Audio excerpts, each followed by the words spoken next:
But as yet, we haven't got anything firm on this. And it is vital for him in terms of his domestic audience that he returns with something to show for this visit.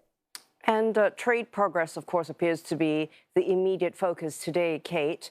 But what other issues are both sides trying to manage behind the scenes?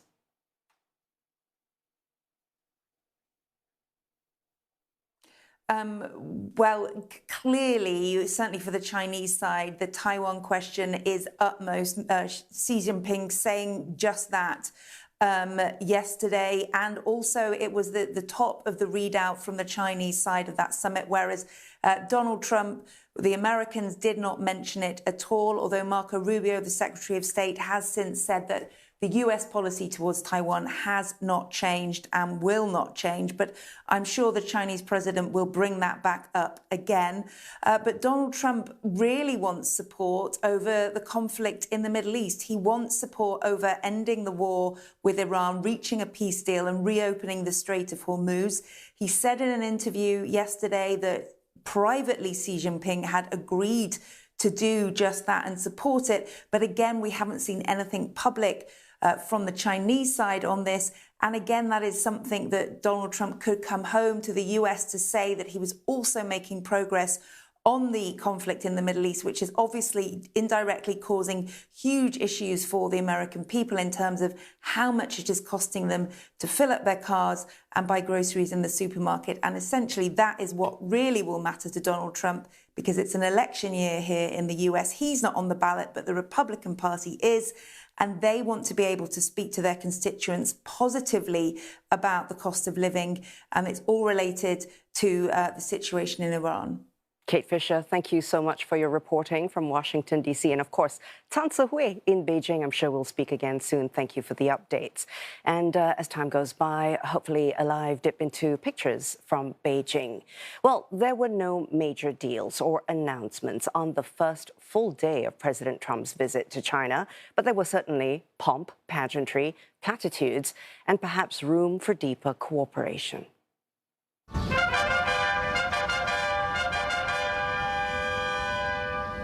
President Xi Jinping welcomed his counterpart Donald Trump with a long handshake lasting some 14 seconds on the steps of the Great Hall of the People. And great is how Mr. Trump described the delegation traveling with him.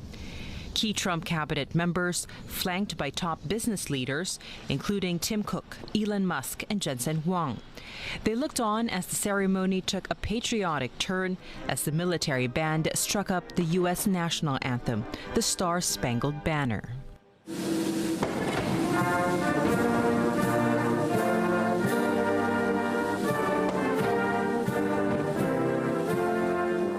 From inspecting the Guard of Honor to meeting the Chinese people, it was the children who impressed Mr. Trump most, thinking of the future of relations as the leaders began talks.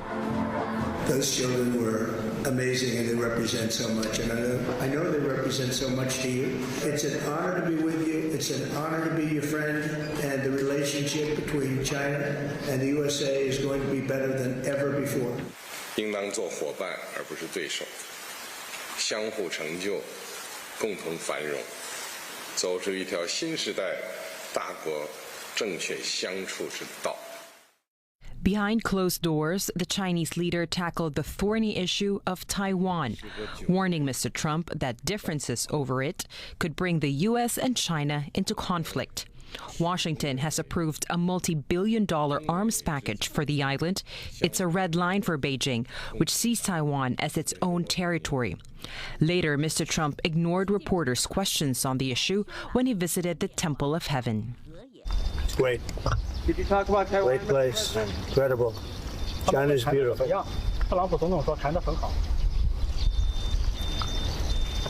you talk about Taiwan, Mr. President? The 600-year-old temple was where imperial emperors prayed for good harvests. Some analysts say Beijing was hoping for the same in bilateral ties.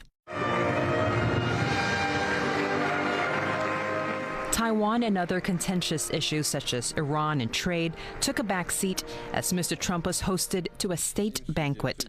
Mr. Xi hailing the bilateral relationship as the most important in the world.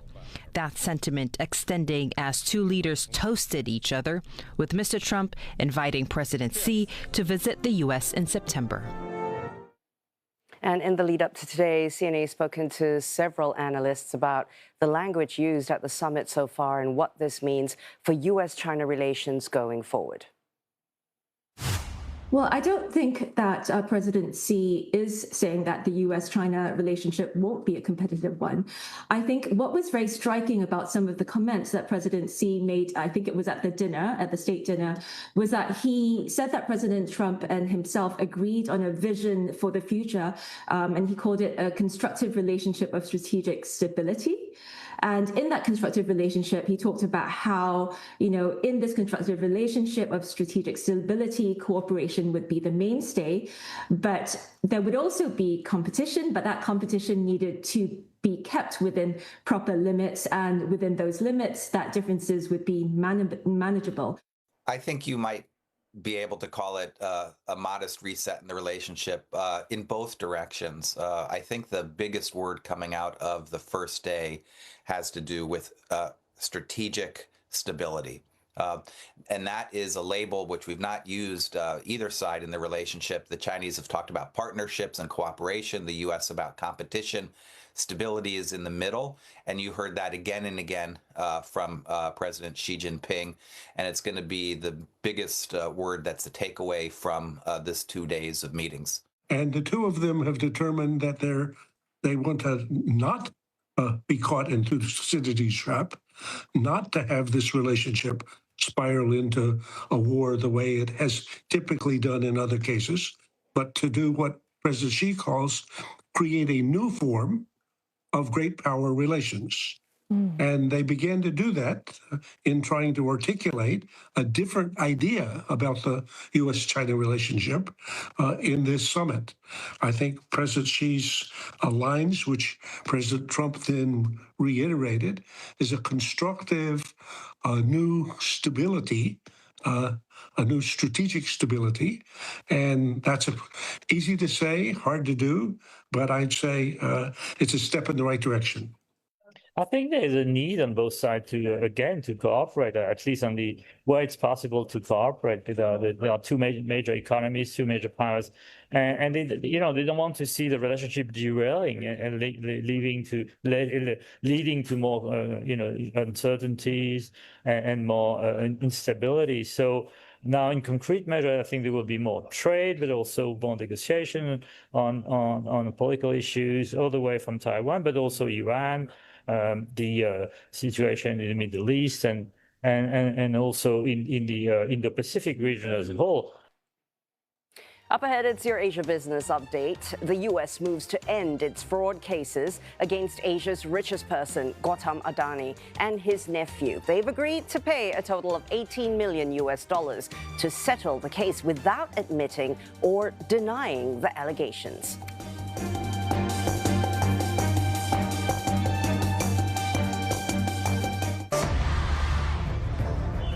Right in a chaotic moment. Midnight later tonight here in Thailand, it's too little too late. And I asked whether there's a political element to it. Nobody can exactly tell you why. Look, things are never perfect when you're engaged in politics. Each one doing what each one wants. So what's the United Nations doing amidst this world of supreme chaos? We're pushing for answers every night on Asia Tonight.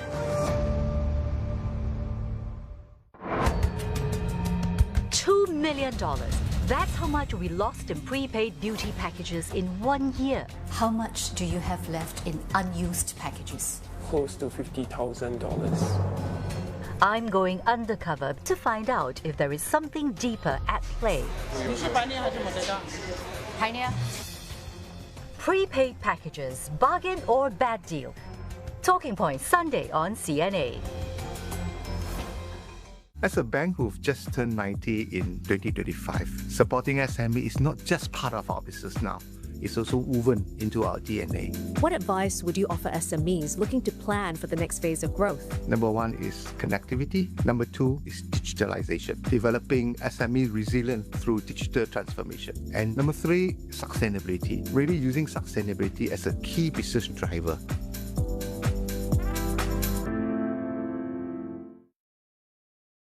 Popcorn Asia is back, happening 23rd to 24th May at Marina Bay Sands Expo and Convention Center. It's 2 action-packed days of non-stop fun for kids and families. From special Bluey and Baby Shark experiences to meeting real-life mermaids, kids can also try martial arts, creative art classes, have fun on bouncing castles, and cheer on the cutest stars at the kids cosplay competition. Grab your tickets now on Sistik. For more details, visit www.kidspopcornasia.com.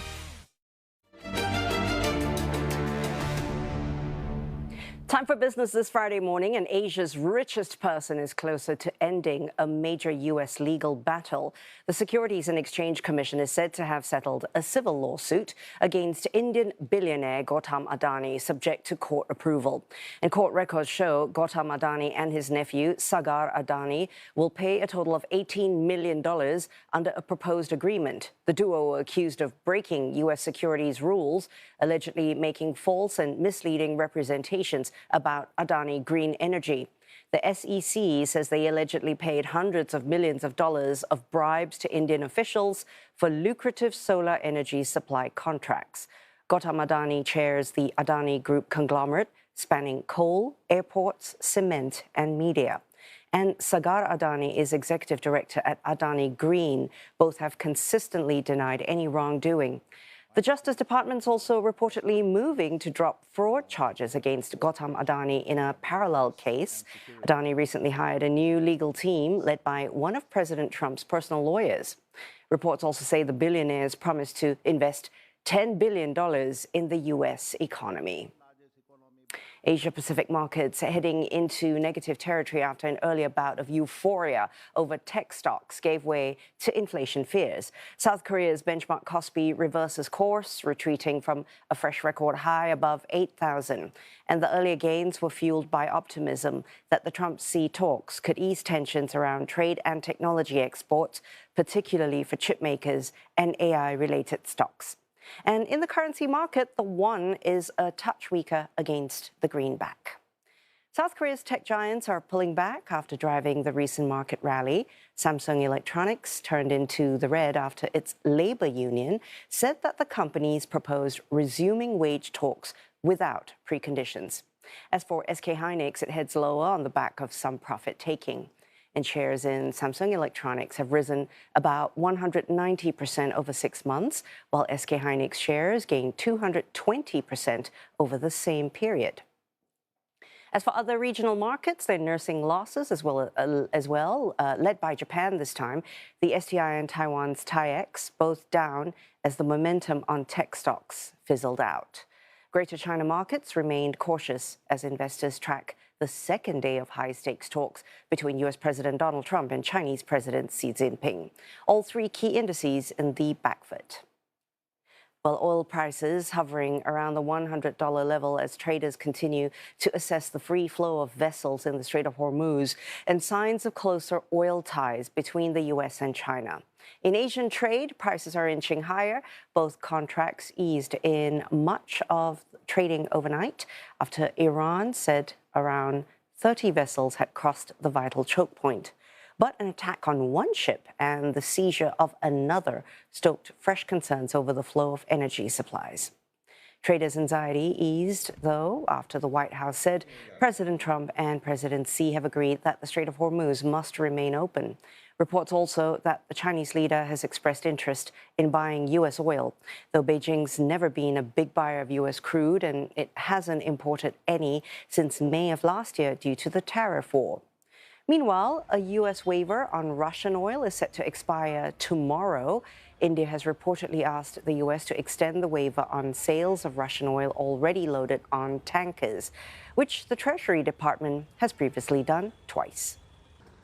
Well, it's not just oil and gas that's been impacted by the Middle East conflict. Disruptions of fuel and fertilizer supply have wreaked havoc across economies, particularly the Philippines. That's one of the world's largest consumers and importers of rice. And as prices go up, many have called on the government to do more to alleviate their hardship. CNA's Melissa Go reports from Cebu in the Philippines. Filipinos love their rice, from steamed rice, garlic rice to sticky rice in banana leaves. There's even a chocolate rice porridge called champorado. The Filipino usually eat rice. They eat rice every day? Yeah, 3 times a day. Every meal. Every meal? Yeah.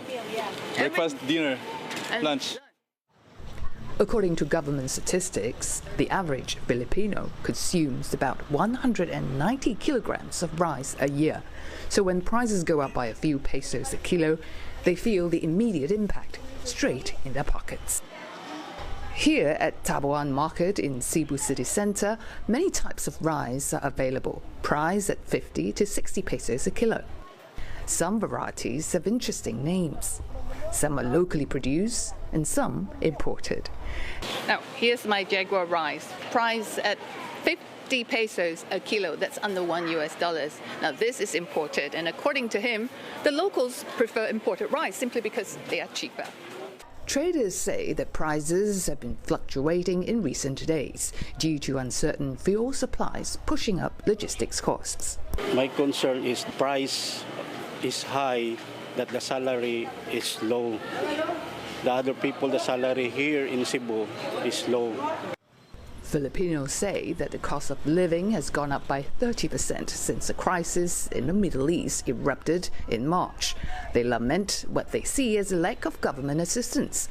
Some are also worried about job security. Our number one worry is, of course, our job will still be there for us, no, to provide us with our salary, to provide our food. Her husband, who's a farmer, hopes that the government will provide some form of subsidy to cushion the impact of higher input costs. For me, I can feel it. I can feel the help from government right now. Yeah. Because I know also aside from the increase of the fuel, other products also are rising. Like for example, pesticides, fertilizer prices. Chemicals. Has it gone up? Yeah, also. How many percent? Like I said, 30%. Although the Philippines government has been actively building up its rice inventory since rice emergency was declared last year after severe weather damaged crops, the oil shocks since March have triggered a logistical nightmare. This after pump prices doubled to over 140 pesos a litre last month. Because very important for us now is really the movement of at least the food all over the country. We are 7,600 islands, so the movement, especially of food, medicines, and essentials are very important, so we cannot cause any delay for this. Leaders at the recent ASEAN summit in Cebu, the Philippines, have proposed tapping the emergency rice reserve with China, Japan, and Korea, coupled with a possible regional oil stockpile. Measures aimed at mitigating fallout so severe that even the province's tourism sector has been left reeling. We serve many agencies, the Korean agency, Japanese and Chinese agency, ma'am, all of them very low. How many percent the cancellations? 70, ma'am, 70%. Why they don't want to come here? Because we increase our rates, ma'am. Cherry says some staff have been forced to go on no-pay leave, while others who work on commission are finding it hard to put food on the table. Many, like her, whose livelihoods depend solely on tourism, say they need more help fast, as the crisis continues to exact a heavy toll on the lives of millions across the region. Melissa Go, CNA, Cebu, the Philippines. And ahead on Asia now, it is back to our top story. Donald Trump has arrived at Chongnan High. That is where China's top leadership works and lives as he begins the second day, and it's also the final day of bilateral meetings with Xi Jinping. They will continue their discussions over tea and lunch, and we'll be speaking with Angela Mancini, who's partner and head of geopolitical risk at APEC at Control Risks, for more on what businesses are expecting out of these high-stakes talks.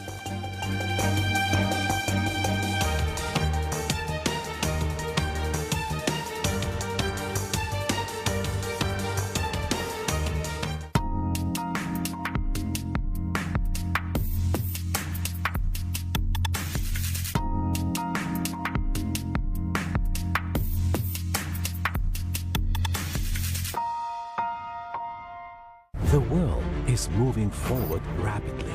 Technology is transforming lives. Behind every breakthrough, energy is always at the center of progress.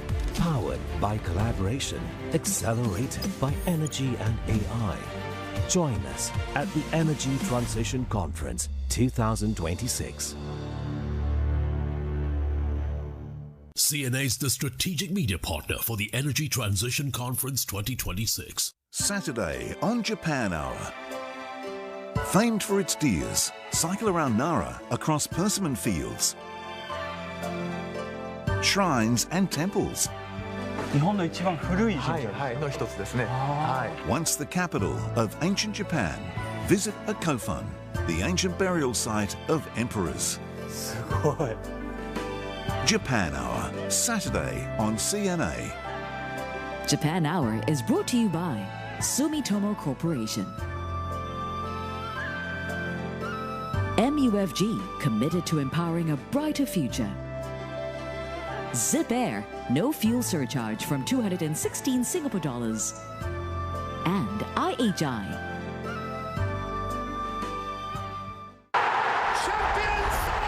The biggest sporting event in the world is back, bigger than ever.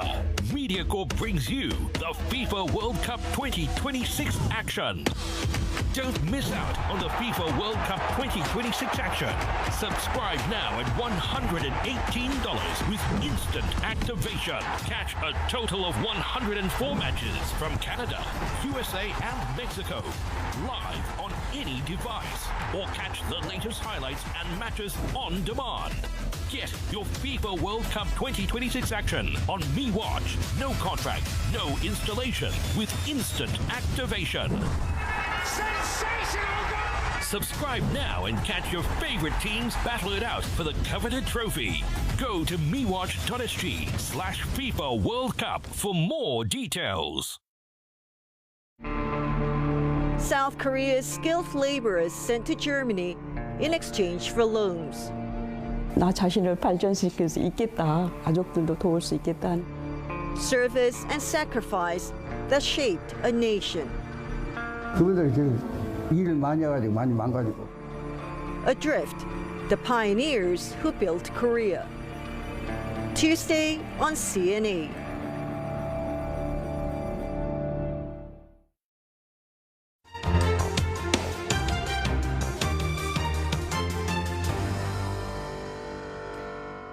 Hello again, good morning. We are going to be going to Beijing in a moment when we do get pictures from US President Donald Trump and President Xi Jinping at the Zhongnanhai complex. That's where they are.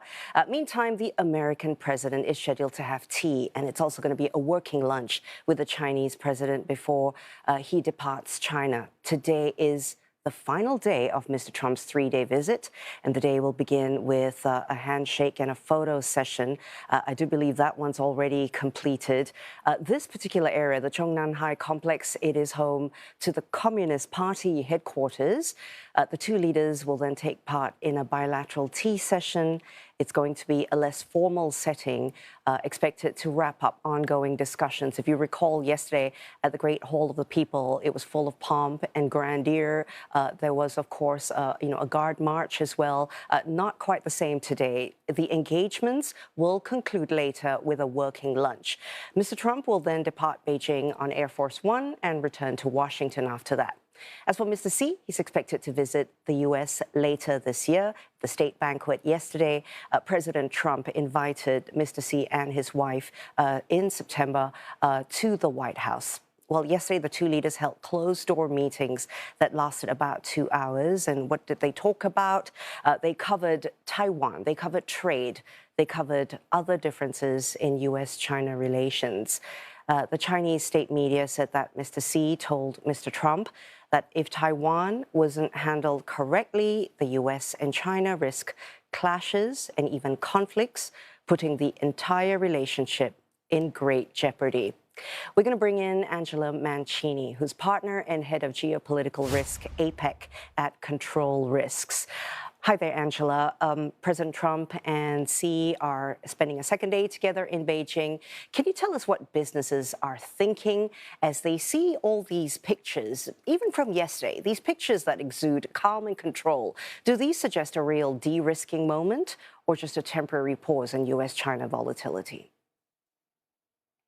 Well, that's the exact question all our business leaders here are asking because, you know, coming into this summit, if we were to have had this summit prior to the Iran conflict, everyone would be pretty much solely focused on trade and technology issues from the business community. But of course, with the Strait of Hormuz closed and of course, Asian economies being disproportionately impacted by that, the energy concerns, that's also a big concern. So it's definitely terrific that they're meeting. It's a good sign of stability. I think that the fragile truce that they've had for 6 months on trade is important. Certainly, it's great to see the optics, you know, and President Trump coming with all the CEOs means he's ready for business and ready to play that deal maker in chief role that he likes so well. But what businesses are really looking at is, besides the optics, which again are good, what substantive deals can we see coming out of this summit? And certainly there have been some early signs of purchasing agreements on, you know, and opening up export controls for beef on the U.S. side to go into China, and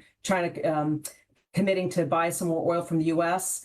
Obviously, the subject of selling Boeing airplanes came up, and some were agreed to. But I think what business leaders are looking for is certainly A, stability. So how stable is this relationship shoring up now?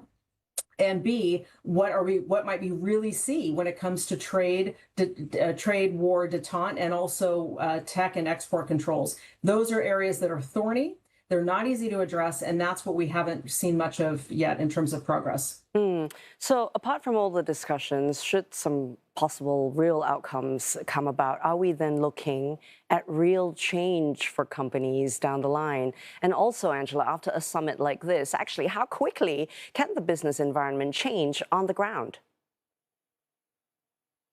Yeah, well, that's an interesting question. Certainly, if on the U.S. side, if President Trump were to make perhaps unpredictable changes or comments, again, primarily, let's say, to tariffs, as we've seen in the last year since April 2nd, Liberation Day, the change on the U.S. side from a tariff perspective could have quite quick consequences for good or for bad for businesses.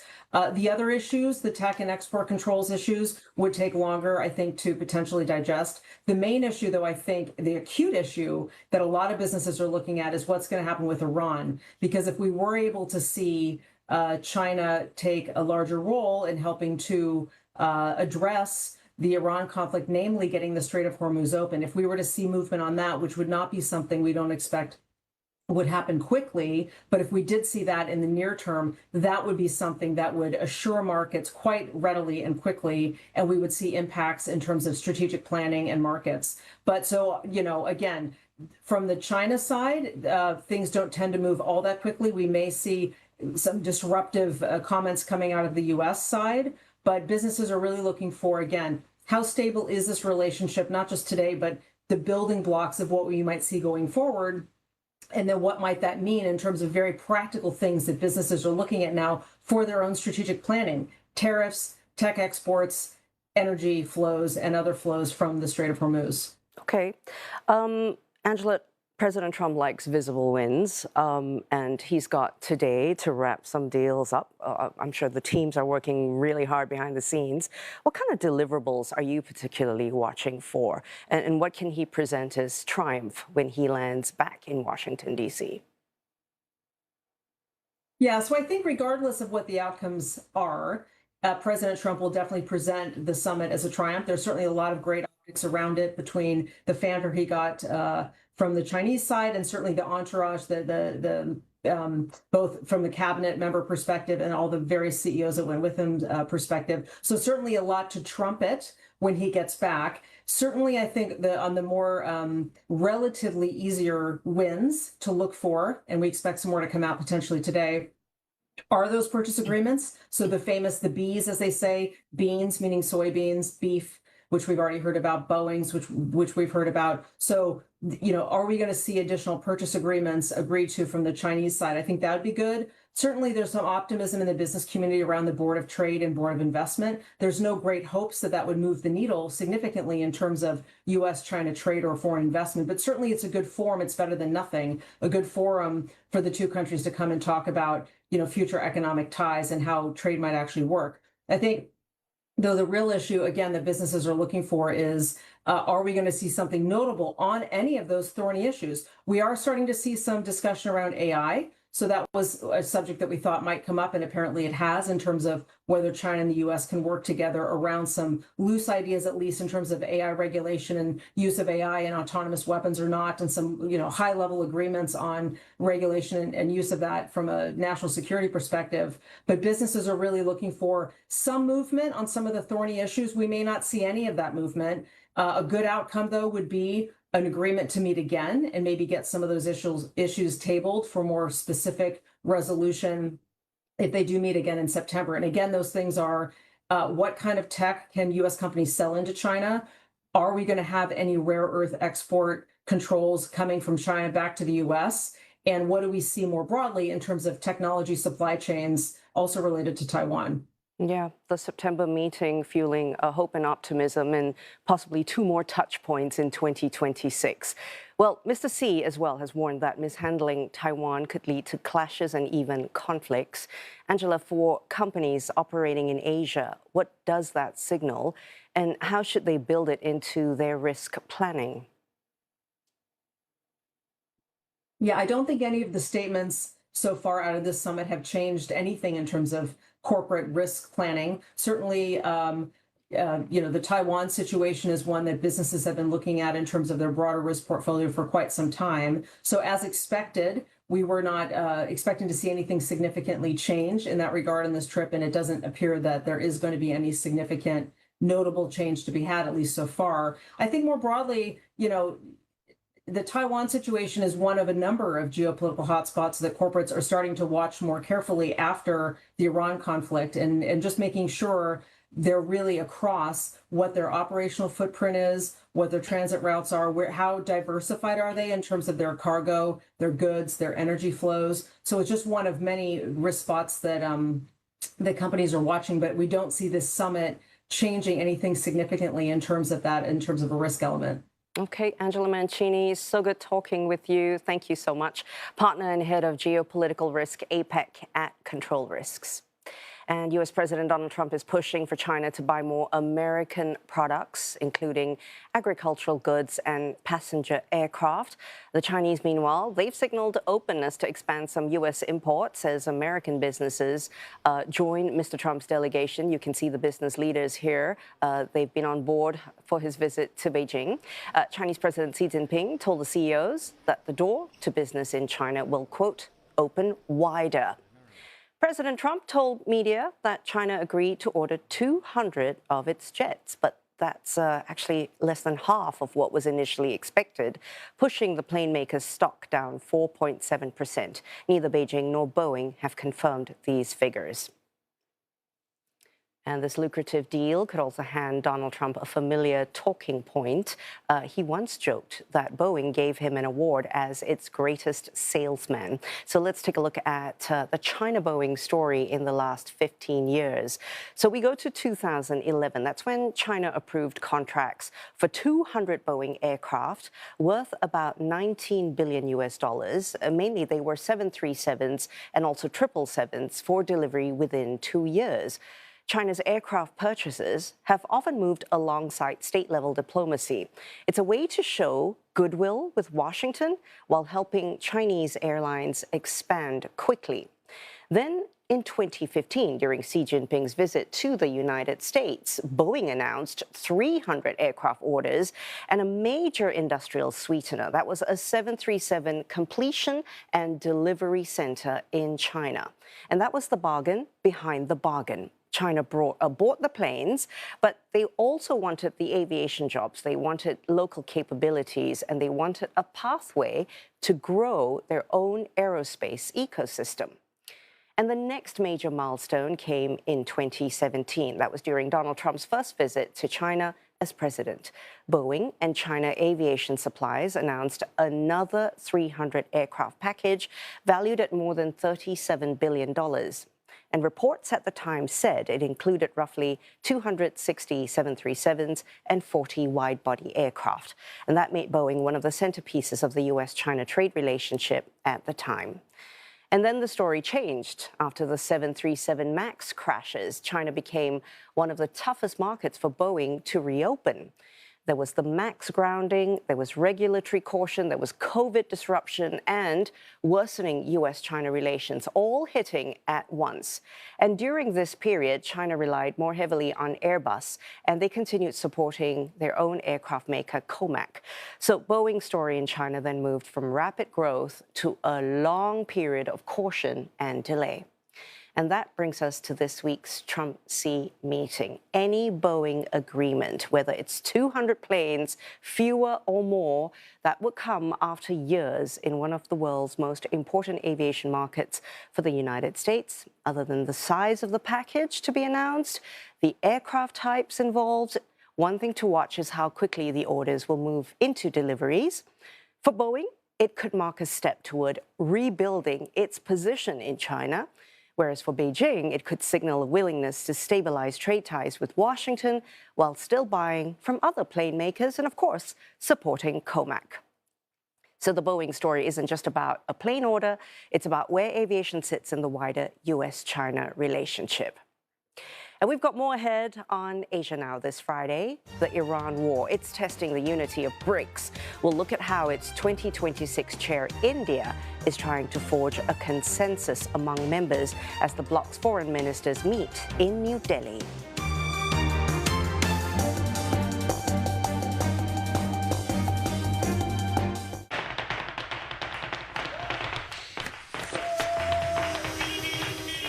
My grandpa was the first one who came to Hong Kong. I'm from Nepal and I live in Lisbon for many years now. I feel that Thai people see me as a part of Landa. ¡Sawadee-ka! Tenemos que puedo coger lo bueno de la cultura china y quedármelo, y lo bueno de la cultura española y quedármelo. I can't do anything because I stay in India 10 years. I'm BT. I'm proud of being Filipina, and at the same time, I'm proud of what I achieved here in Barcelona. 지금은 인도에서 거의 가족처럼 함께하고 있습니다. Kami bangga. Things can coexist together, and that's the beauty of Hong Kong as well. When I lead to the Chennai, I feel like, oh God, I'm home.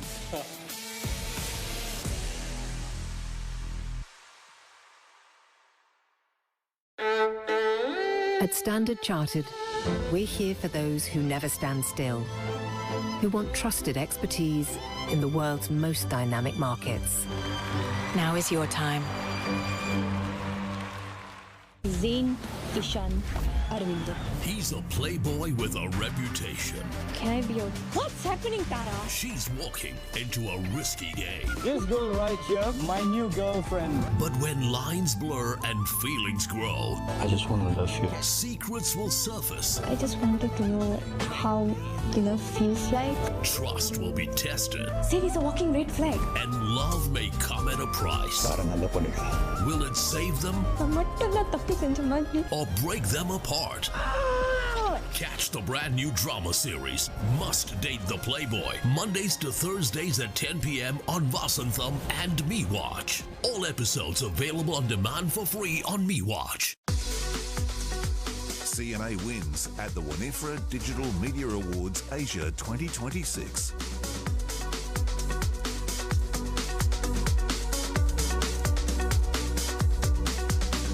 Plot of land which the region of Johor currently owns. What is causing all this anxiety? What I'm hearing from kids a lot more these days is they are giving themselves the pressure. Journalism you can trust. CNA. Does working overseas make you richer? In Dubai, a young Singaporean finds out that tax-free doesn't mean earning more. When more money isn't always the goal, why she left for Sweden. And when the maths stops working, why some choose to come home. Singaporeans working overseas. More money or a different life? Money Mind, Wednesday on CNA.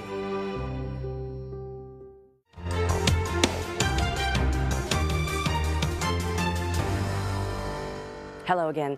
The Iran war is overshadowing the meeting of BRICS foreign ministers in India. Two of the bloc's members, that's Iran and the UAE, find themselves on opposite sides of the conflict. Iran has accused the UAE of playing a direct role in the attacks. The UAE is yet to comment on this.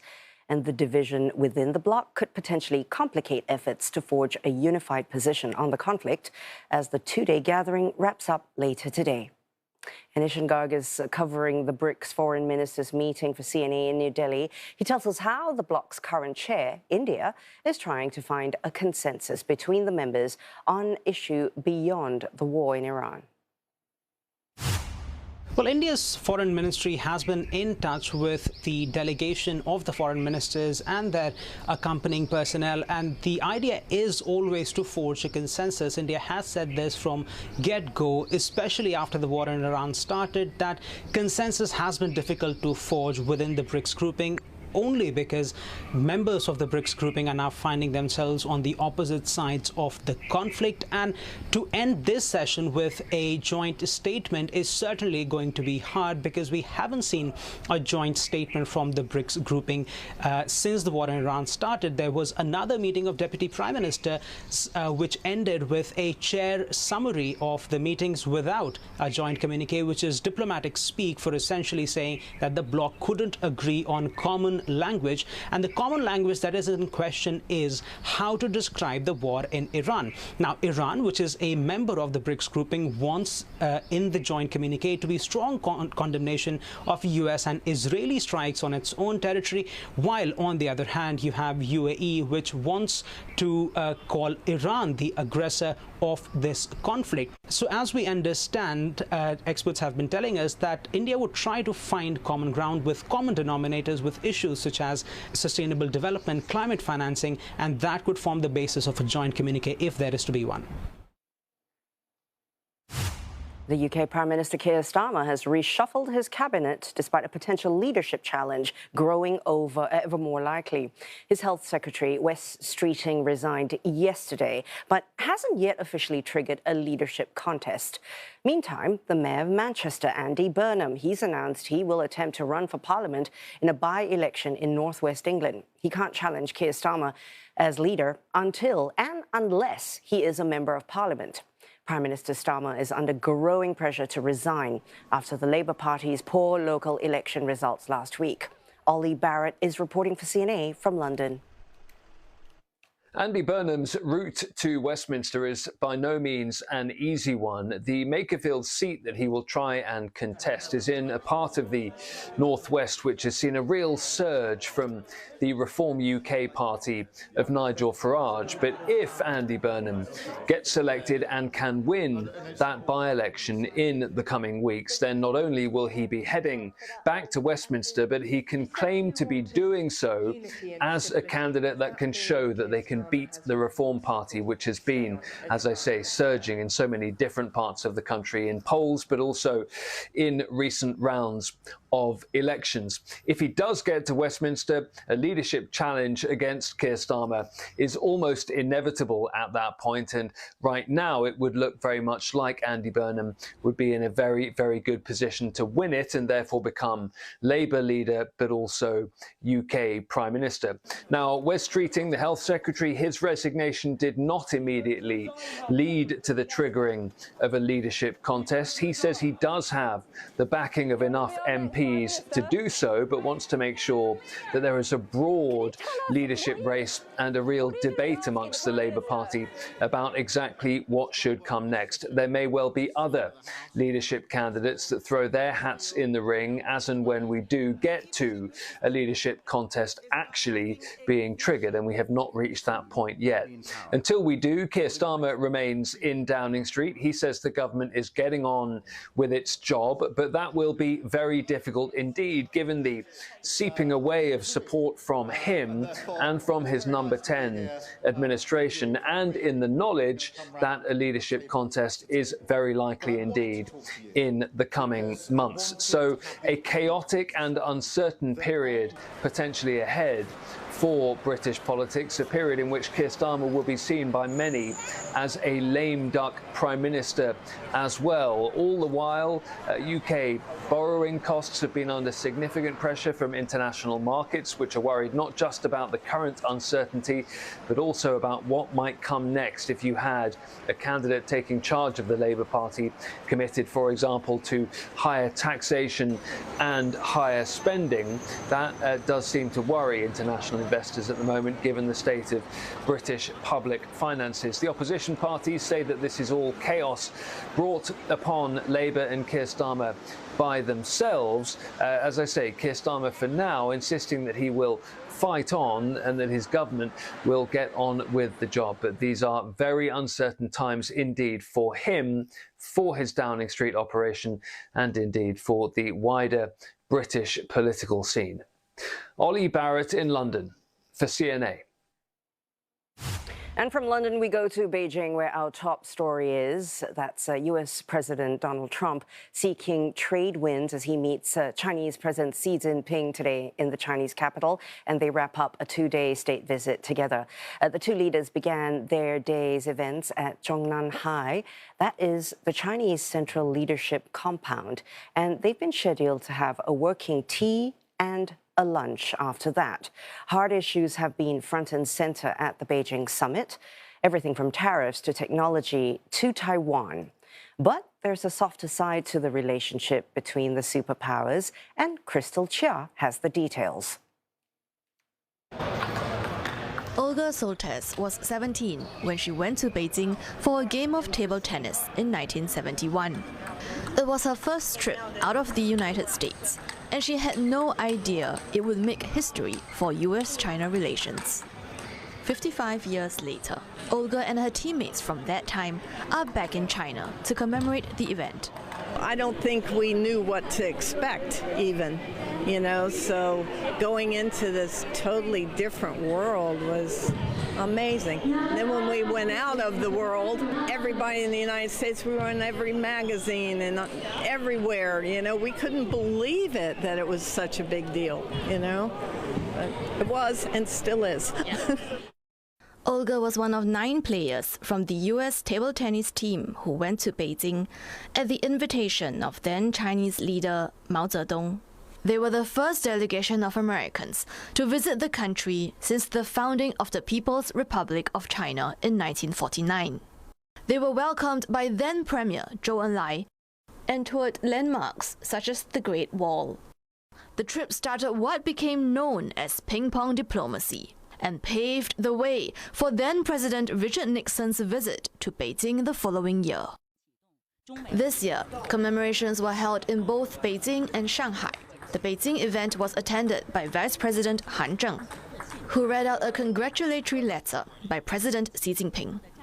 Scholars say these efforts are no coincidence, happening before a summit between President Xi and US President Donald Trump.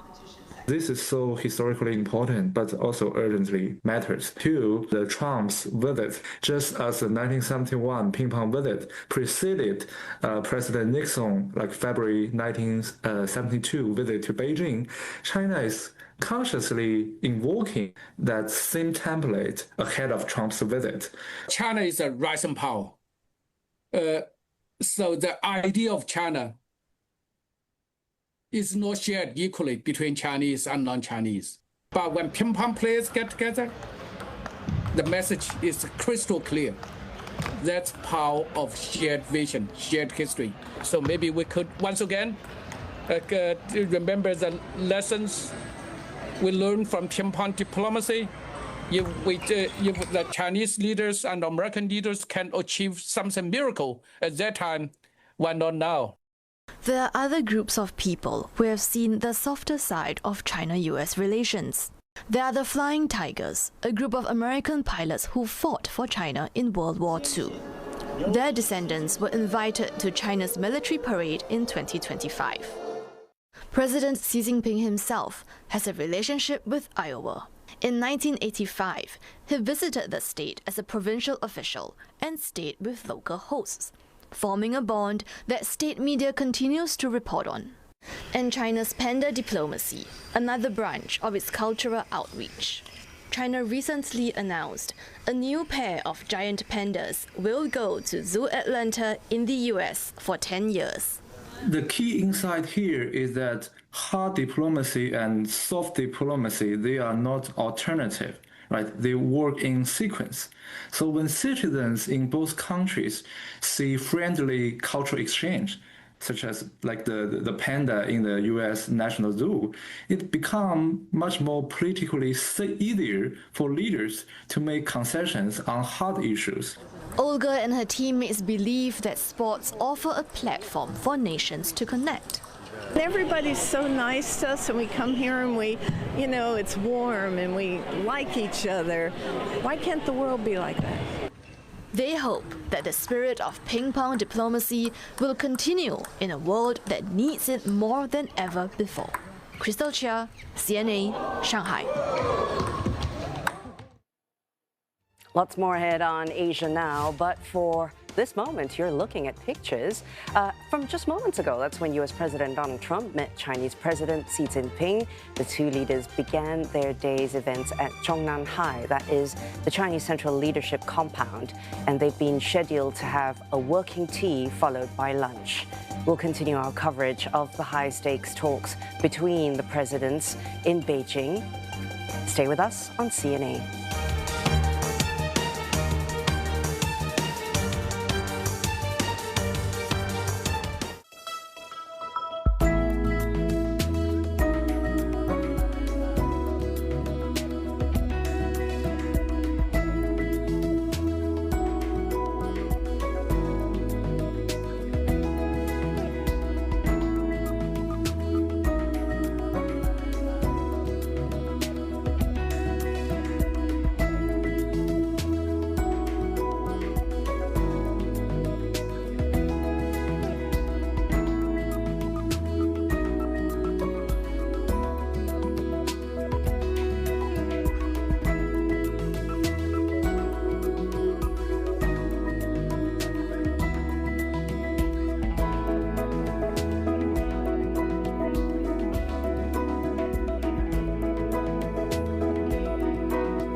Saturday on Japan Hour. Famed for its deers, cycle around Nara across persimmon fields, shrines and temples. Once the capital of ancient Japan, visit a kofun, the ancient burial site of emperors. Japan Hour, Saturday on CNA. Japan Hour is brought to you by Sumitomo Corporation. MUFG, committed to empowering a brighter future. Zip Air, no fuel surcharge from 216 Singapore dollars. And IHI. ATX Summit, where the world meets to shape our digital future. 6 years in, ATX Summit brings senior government officials and global leaders to address the defining questions of our time. How do we responsibly harness agentic AI and set the standards for embodied intelligence? How do we transform and scale enterprise adoption while future-proofing our workforce and governance? Join the conversation as we redefine tech for a better future. Register for the virtual session today. This is Asia Now. Hello and good afternoon. It's 12 p.m. in Singapore and Hong Kong, 9:30 in New Delhi, 11 a.m. in Jakarta. I'm Yasmin Yonkers at this hour. U.S. President Donald Trump and his Chinese counterpart Xi Jinping enter a final day of talks in Beijing with trade progress in focus. The U.S. leader touting a 200-jet Boeing order from China, though neither Beijing nor Boeing's confirmed the deal. President Xi pledges wider market access as talks also cover possible Chinese purchases of U.S. oil, agricultural products and tech investments. And the Iran war is overshadowing the BRICS foreign ministers meeting in India, wrapping up today with divisions emerging inside the expanded bloc. Tehran accuses the UAE of direct involvement in attacks, a claim the Gulf nation has yet to address.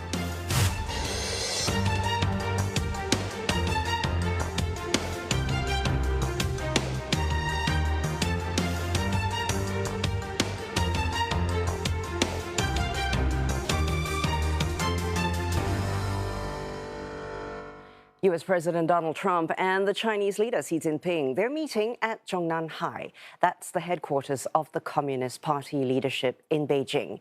And that's before Mr. Trump flies back to Washington later today. The U.S. leader arrived at the state guest house about an hour ago, and that's when he held a photo session with President Xi and had tea ahead of lunch and more closed-door talks as Mr. Trump looks to wrap up his state visit to China with hopes of securing more trade deals. For the very latest, we're joined by our correspondents, Tan Hui, who's not far away from the leaders in Beijing, and also Kate Fisher speaking with us for CNA in Washington, D.C. So Hui, to you first. The Chinese Foreign Ministry says that the two sides reached what it called new areas of consensus yesterday. So what's Beijing hoping to get out of today's smaller closed-door talks? The Foreign Affairs Ministry statements, that is one of the first few official statements that I've heard from the Foreign Affairs Ministry out of the Trump-Xi talks. Now, in that statement, they said that the talks have brought about and deepened mutual trust between the U.S. and China, and this has brought about stability and much-needed certainty in the world. Now, what's new is that they have stated that there is a new positioning of U.S.-China ties. It's called the constructive, strategic, stable relationship that will go on for the next 3 years and possibly beyond. Now, that is quite a mouthful, but what this means is that there will be sustained and stable development of ties. They will know how to reach consensus in terms of trying to address concerns of each other and also to strengthen cooperation and coordination. Now, I talked to analysts. They say that this marks the first time in recent years that both U.S. and China are now defining the status of their ties. And this doesn't remove the rivalry between the two superpowers, but what it does is it sets boundaries and so that it doesn't go out of control. Analysts are also saying that this is a new kind of intimate relationship that's been reached between U.S. and China, and it is something that China is likely to want to stay committed to. And so this is something, a show of a warming of ties coming out of this U.S.-China summit. And Kate, to you in Washington, D.C., of course, trade's been a major focus this visit, with President Trump keen to return home with tangible economic wins.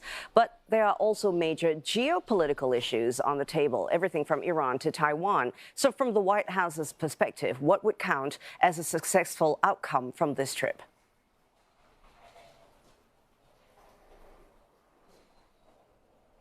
Well, I think members of the administration made it clear even before this trip began how important it would be if Xi Jinping used some of his influence in Iran to try to help the peace process come along and to try to put pressure on the Iranians to reopen the Strait of Hormuz. But we didn't see any mention of that conflict in the readout from the Chinese side after yesterday's meetings between the two presidents.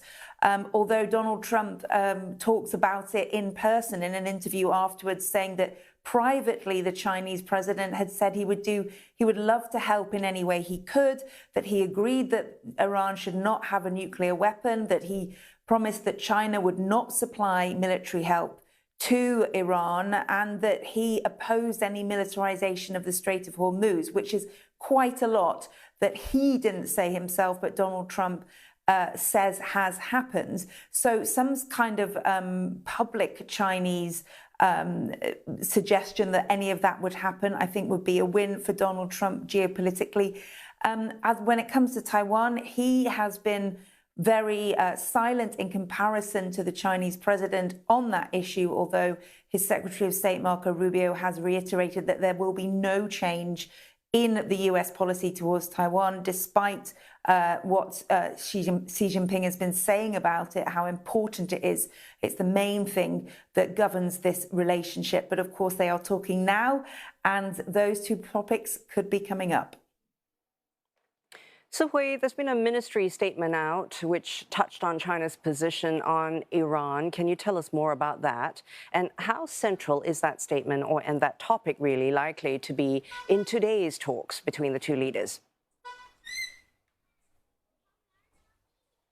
Well, in that statement, they said that China's position on Iran is clear. The war should never have happened. But they did say that now that the doors to dialogue is open, it should not close so that it can reach solution on issues such as Iran's nuclear weapon scheme. They also called on shipping lanes, the Strait of Hormuz, to reopen. They also called on for a sustained ceasefire to happen. Analysts are telling me that these are things that China wants, but whether it's able to make inroads, that's another thing, because the priority for Tehran is the security and safety of the regime. So any compromise on that will have to come from Iran. They also talked about watching and keeping a close eye on any announcements about supplying weapons to Iran. So that is definitely central to the talks and likely happening at the moment in Zhongnanhai. Another issue also central to those talks, the Taiwan issue. Mr. Xi saying that it is the most important issue between U.S. and China. Taiwan just issued a statement thanking the U.S. after its Secretary of State Marco Rubio mentioning on X saying that the Taiwan stance for U.S. Remains unchanged. We have not heard from China in response to that. But these are the two most central and sensitive issues that are likely being featured during the tea chat at Zhongnanhai. And Kate, yesterday at the state banquet, President Trump on stage invited President Xi to Washington later this year. Can you tell us how significant a return visit would be for the administration? And is there any indication Beijing is likely to accept it?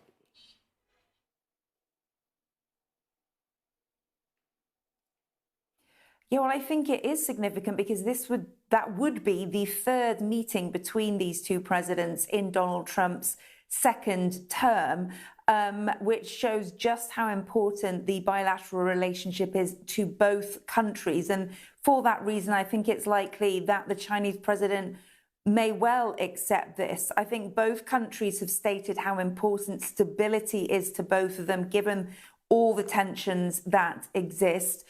One analyst I was speaking to said that essentially the only guardrails left in this relationship, the most significant one in the world really, is that relationship between the two presidents. That is where the guardrails are right now. And therefore, I think it's likely that both will want to continue this talking, even if major breakthroughs aren't being made. The fact that there is still communication is important to both sides.